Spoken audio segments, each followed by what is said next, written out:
Oke, assalamualaikum warahmatullahi wabarakatuh. Aku sekalian, selamat siang semuanya. Bertemu kembali dengan Bapak di sini pada materi semangat pendiri negara dalam merumuskan dan menetapkan Pancasila sebagai dasar negara.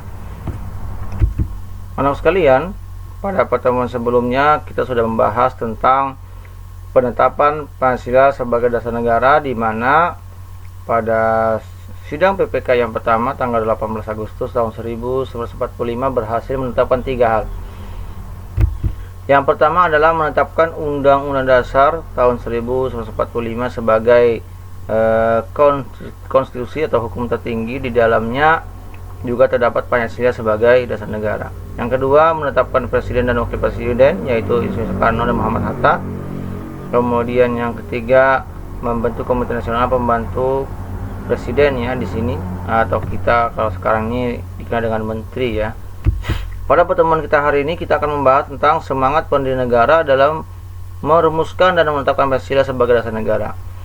Ada 2 poin hal yang penting yang kita perlu ketahui. Yang pertama adalah nilai semangat pendiri negara. Yang kedua, komitmen para pendiri negara dalam perumusan Pancasila sebagai dasar negara. Pembahasan pertama adalah nilai semangat pendiri negara. Yang perlu kita ketahui di sini adalah semangat. Apa itu semangat?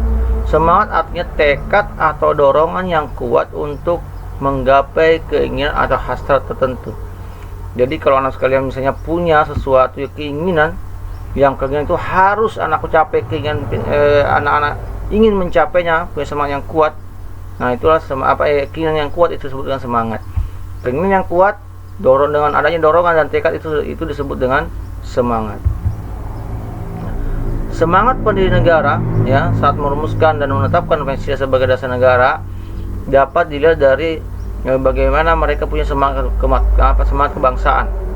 Semangat kebangsaan dikenal juga dengan istilah nasionalisme dan patriotisme. Nasionalisme artinya cinta tanah air, patriotisme artinya rela berkorban. Kemudian semangat kebangsaan ini juga sangat penting bagi bangsa Indonesia, bagi warga kita sekarang ini.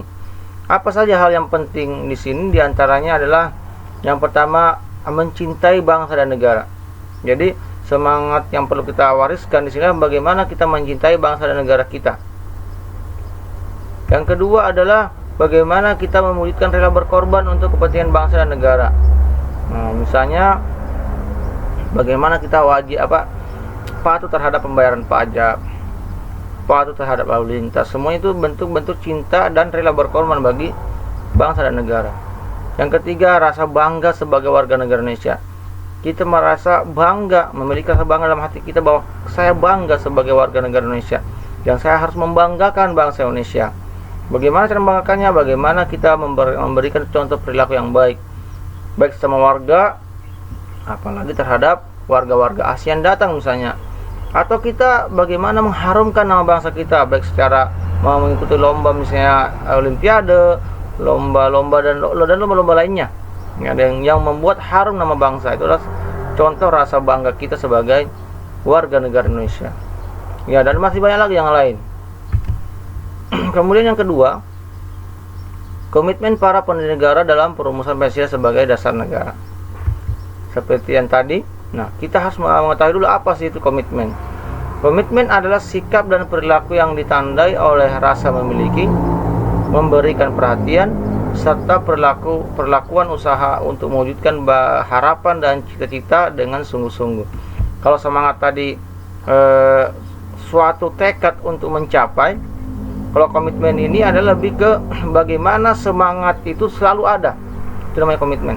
Semangat itu selalu ada, tidak pernah hilang. Nah, itu adalah komitmen di sini.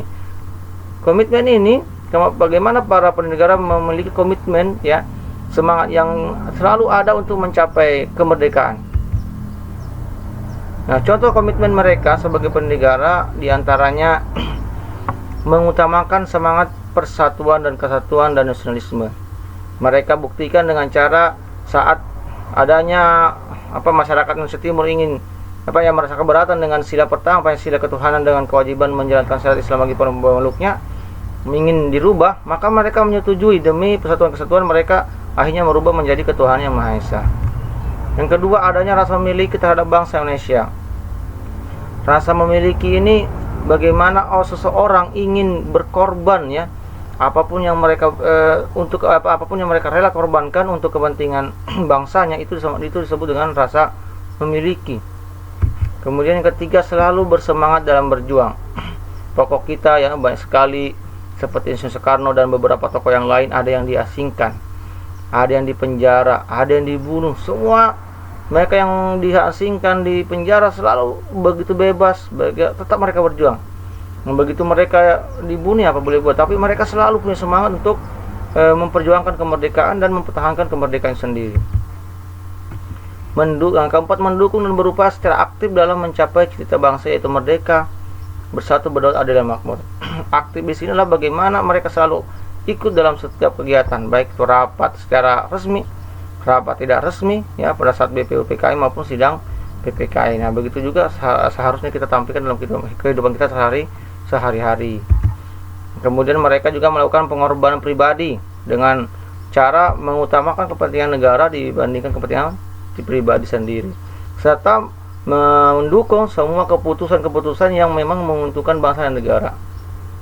Sikap ini juga perlu kita tanamkan dalam kehidupan sehari-hari kita sekarang ini, dan juga bagaimana para petinggi, ya, pemerintahan selalu berupaya untuk mementingkan kepentingan negara dan selalu mendukung keputusan pemerintah yang memang itu untuk kepentingan bangsa negara. Kecuali memang keputusan itu memang merugikan, maka pemerintah perlu dikritik, saran. Tapi kalau apabila itu selama baik, maka selalu didukung. Begitu juga masyarakat biasa harus mendukung pemerintah selama itu menguntungkan bangsa dan negara. Saya kira itu saja yang sekilas, ya, karena kalian harus bisa memaham di sini, dan apabila hal-hal yang tidak paham bisa nanti komunikasikan dengan Bapak pribadi. Nah, ada beberapa tugas di sini yang Bapak berikan. Yang pertama, coba kalian membuatlah contoh upaya mewujudkan semangat dan komitmen para penegara dalam kehidupan sehari-hari. Bagaimana mereka punya semangat nasionalisme, bagaimana contohnya dalam kehidupan kita sehari-hari. Mereka rela berkorban, bagaimana contohnya kita. Nah, itulah kalian coba begali dalam kehidupan kalian, contoh-contoh semangat dan komitmen para penegara ini kita terapkan dalam kehidupan sehari-hari. Nah, silahkan dicatat di buku catatan kalian masing-masing. Kemudian kalian kerjakan juga secara online melalui link yang akan Bapak berikan nantinya. Terima kasih. Assalamualaikum warahmatullahi wabarakatuh.